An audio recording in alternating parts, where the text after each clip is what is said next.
Hello, welcome to our first Campus Spotlight. I'm here today with Alan Craig.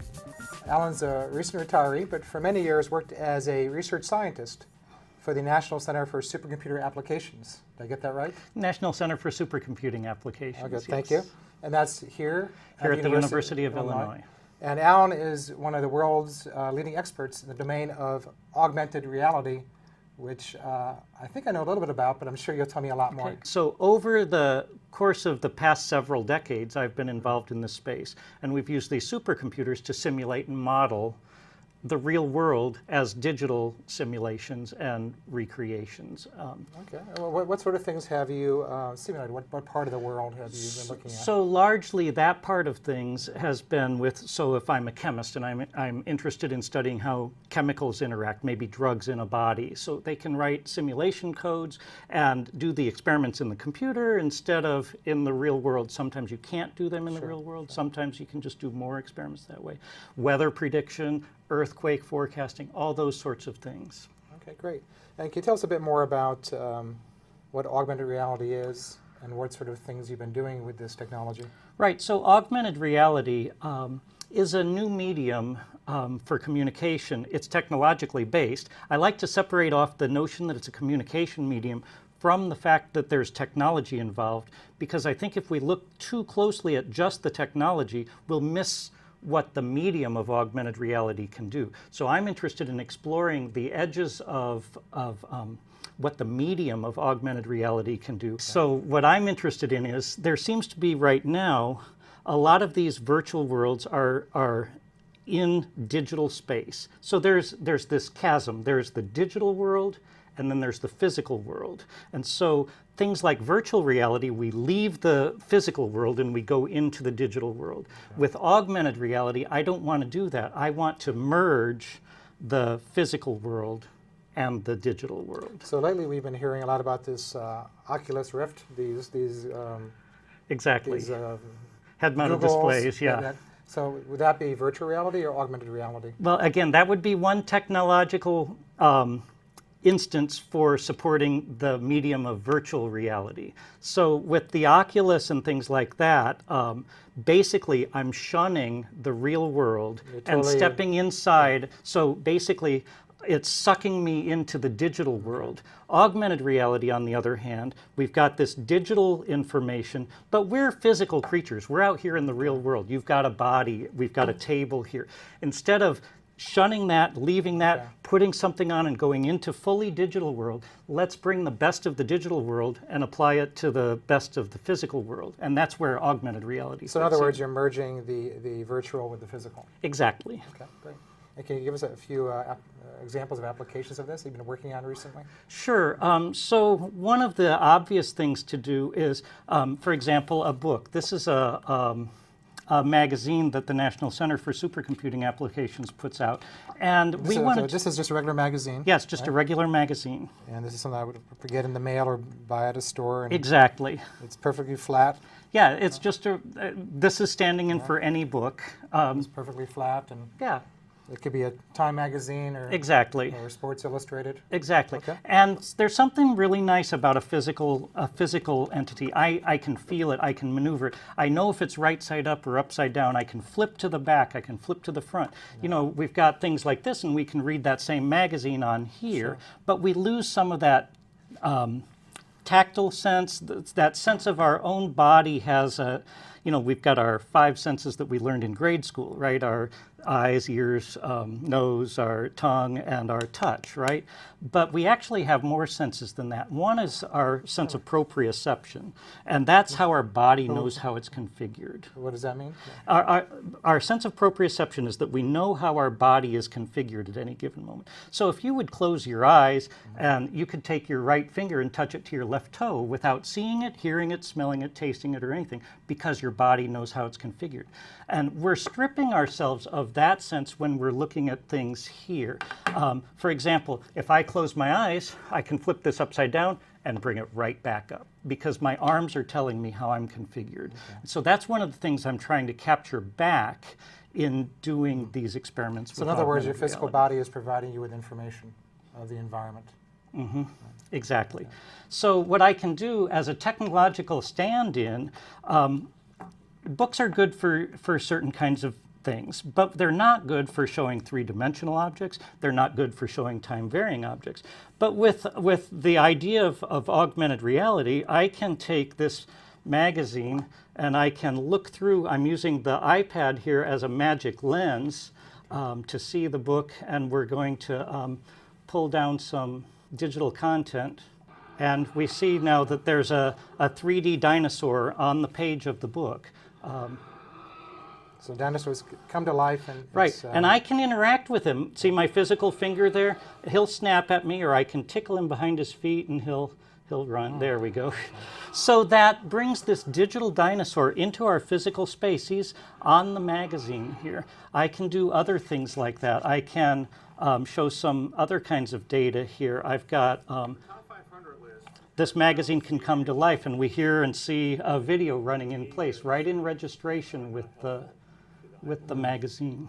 Cool. So what other things can we do with augmented reality? Well, I've been doing experiments with different media forms. Let me show you another example that came from the daiquiri company, just so I can show this to you here. I've got this foam rubber block that they provided. So this is just a block of foam. A block of foam that has, looks like some gears on it and a name. That's their company name, Daiquiri. Daiquiri. Right. And there's some different images and just a normal right. foam cube. And so it's like it wouldn't cost that much to produce. Right. The idea, but this is just a stand-in for anything in the real world, anything, right? okay. Now, the designs help the computer vision algorithm to recognize this So object. could this be, for example, like a billboard? Sure, exactly. A billboard would be exactly the same as the magazine. Or a bus stop advertisement? Sure, absolutely. It could be a salt shaker or a mug or something like that, or a piece of an engine, right? Because we could then lay digital information on an engine. But what, again, looking through the magic lens with this, we can see, you can see that this has become a clock. A clock. So I can see your hand. Right, you can see my hand holding it. That's your hand. And you can see inside the block and see the gears turning. So it looks like your hand. And you can see the display. This looks very different. Right, right, exactly. Yeah. It's completely taken over this object. And we can click on it and make it a different representation. Here's a different kind of clock. And again, this is coming from Daiquiri. We can use different media too. Here's a t-shirt that we did with the vet school here at the University of Illinois. Okay, so it's an ordinary t-shirt. Right, with, and their motto is science with a heart. Science with a heart. And so what we did was we used the magic lens. And now, if you look at the t-shirt through the magic lens, you can see the heart beating, and of course it's beating orange and blue for the University of Illinois. Cool. That's really cool. Any companies have come to you to do something similar for advertising? Oh, yes, yes. Various companies, and there's companies out there doing these sorts of things. We've seen advertising campaigns that for cars. I've seen advertising campaigns for movies. Seen advertising campaigns for coffee and things like that. So there's that so we're getting to this notion of digital marketing, right? Sure. So there's what I consider an advertising campaign, but there's this whole issue of marketing where it's not necessarily considered an advertisement, but just there's content in the world, and that's the brand message. And I'm not a business guy, so I don't want to speak and say things I shouldn't be saying, but to me, all of a sudden now, instead of having a TV advertisement or a web advertisement or a newspaper advertisement, the whole world is your medium, and your message can be anywhere, anytime, in context with the real world. Now that could lead to all sorts of crazy things going on, right? As you and I are walking down the street or walking through the mall, there could be digital entities beckoning us to come in the store, and we could just be overwhelmed with all this content. But that's one of the things I'm interested in is how can we ensure that your goals and desires as the consumer, that you're getting the content that you want, and not being bombarded by content you don't care about. And then that would put the onus back on the content provider to give you with meaningful content that goes along with the products and ideas that you're interested in. And what you see and hear and feel and touch doesn't have to be the same thing that I do. So it'll be customized Exactly. to my demographic profile, Exactly. my shopping behaviors. Sure, whatever you want it to be.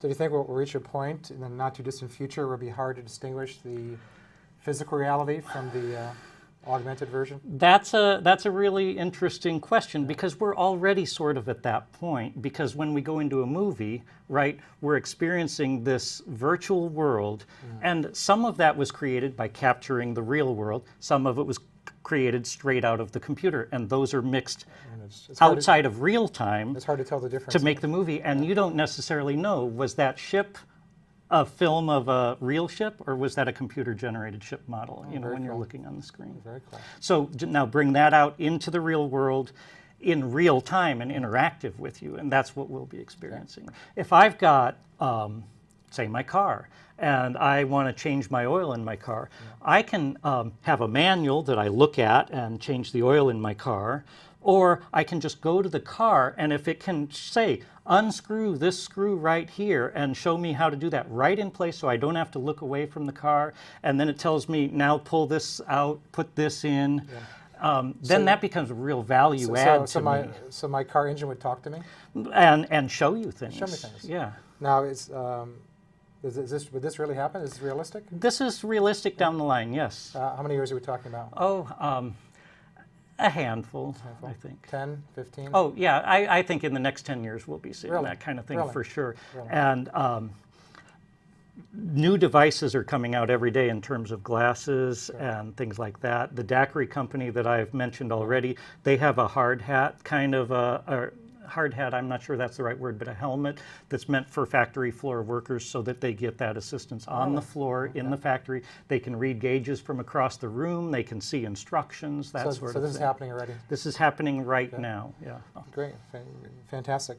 You spoke a bit about the marketing implications already. As you know, this course is part of a specialization on digital marketing. Right. So could you say a bit more about the future of digital marketing and how augmented reality fits into that future? Yeah, okay. So, of course, any medium can be used to communicate a message, right? Yeah. Now, I'm going to differentiate again between virtual reality and augmented reality because there's the potential for that marketing communication to be made in both. Virtual reality, at least as in my worldview, you go to it and you do it for a certain period of time. Like you go to a movie, right? You go to VR, like I want to play a game, so I'll go into virtual reality, or I'm going to experience this thing. I go into it and I come back out. When you're done, you're done. Yeah, when you're done for a while. Augmented reality has the potential of being a 24/7 thing, right? So as I'm in the world, this digital content will just become part of my everyday world. And so I think in terms of marketing, what that means is we need to stop thinking about advertising as well, or marketing materials as well, as being something that you go to for an instant, but it's something that's just in our world with us. And so it needs to be something that's compelling in our own world just on an everyday basis, right? And to me, hopefully that means value added. No, so that's very interesting. So many people view marketing, especially advertisements, as a intrusion. Right. So we have Devo, right? Right. Yeah. Is that right? Devo? The TiVo. TiVo. Yeah. TiVo. Thank you. We have TiVo, and we have other ways of blocking, or Yeah. simply getting up and getting a drink in the refrigerator. Right. So what I hear you saying is that marketing becomes, in this setting of augmented reality, less of intrusion, less of a commercial, but more of the programming. I'm hoping that that's the way it is, right? And that's up to the people that are developing this content, and somewhat as an AR developer, how we allow people to communicate their message. But hopefully they'll recognize that they don't want to be an intrusion. If I can go to product A and it's got this extra content with it that's going to help me, like change the oil on my car, things like that, that is going to draw me into that product, right? Okay. Me personally, if it's popping an ad up for that automobile while every time I see one saying, don't you want to buy one of these? to me, that's an intrusion, Sure, right? So imagine. I think we need to change how we view our marketing. Maybe that's already what the world is like. In terms of keeping up, are there any websites that you follow? Well, I think probably the most compelling things are the various company websites out there. Some of the companies, I've mentioned Daqri, that's D-A-Q-R-I, so their website. There's companies like Mateo, Erasma. Those are some of the big ones. I've got a book out called Understanding Augmented Reality and a website, Understanding Augmented Reality. What's your web address, Alan? UnderstandingAugmentedReality.com. One word. One word. It's a big, long word, yeah. Okay. Thank you. And our participants would like to perhaps contact you? Sure. The best way is your website? Probably email is the best way, alanbcraig@gmail.com. Great. Wonderful. Great. Thank you so much, Or Alan. through you, yeah. Okay. They can reach me through Okay. you. We'll find you. Thanks. Okay, thank you, Alan. Thanks.